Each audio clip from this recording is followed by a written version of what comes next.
喺香港好少別墅嘅景色咧，係可以有山有海啦。而今日我哋嚟到臨海山城睇一個5341尺嘅單位，夠唔夠你住呢？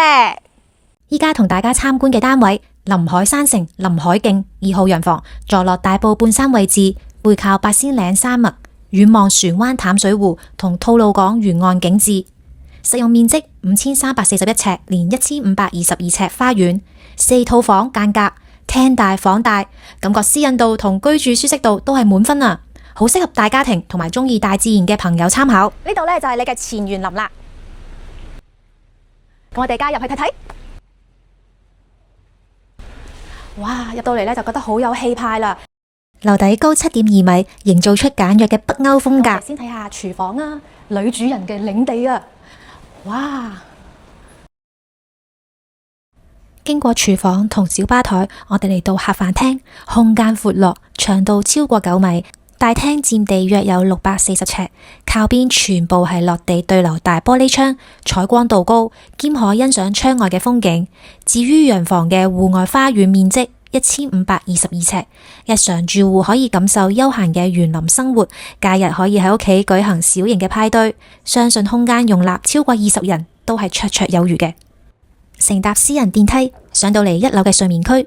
好，先睇下個偏廳，呢度可以作為娛樂休閒區。第一間套房，2間套房一左一右，落地大窗都可以欣賞到山海園林美景。另一邊嘅走廊盡頭係小主人房，擺放一張雙人嘅大床，空間仍然好鬆動，可以3邊落床。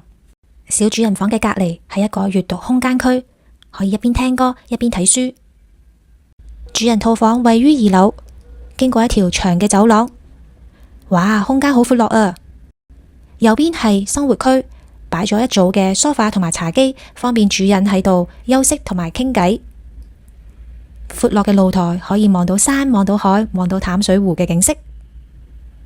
主人套房嘅另一邊係睡眠區，擺咗一張特大嘅雙人床。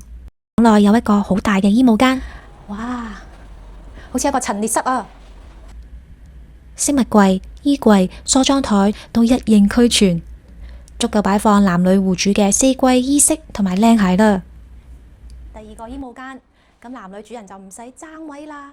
呢邊有一個全身鏡，方便女主人可以襯衫、整理儀容。主人浴室空間同樣闊落，雙洗手盆設備都解決咗男女主人朝早起身梳洗爭位嘅問題。呢個係一個日式嘅浴室。淋浴間，同層仲有一個書房，提供咗獨立嘅工作同埋閱讀空間。感覺男主人喺呢度工作，簽單都會簽到手軟啊！上到嚟天台，一邊擺放咗燒烤爐嘅設備。哇，假日呢就可以望住呢個咁靚嘅吐露港靚景，舉行 BBQ 派對啦！另一邊擺放咗一組嘅梳化同埋茶几，周圍嘅空氣質素好優越，環境清靜，熱切專屬車庫，落車就返到你屋企啦。